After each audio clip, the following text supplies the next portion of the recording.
Siamo con Lorella, che fa parte del comitato dei genitori Isola del Tesoro della scuola media Totti dal Monte. Qua siamo nella sede di Via Roma. Lorella è la mamma di un ragazzo che adesso ha 20 anni ma che ha frequentato la scuola media Totti dal Monte, e lei è ancora qua, che sta aiutando in qualche maniera i nuovi genitori, le nuove famiglie, i nuovi ragazzi. Perché?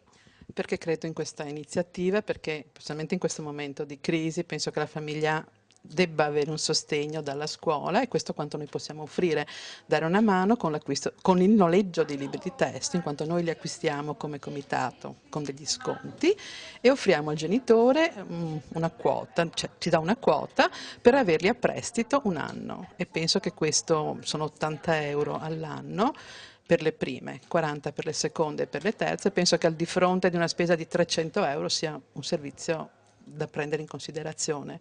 Io ci credo e lo faccio da 10 anni ormai.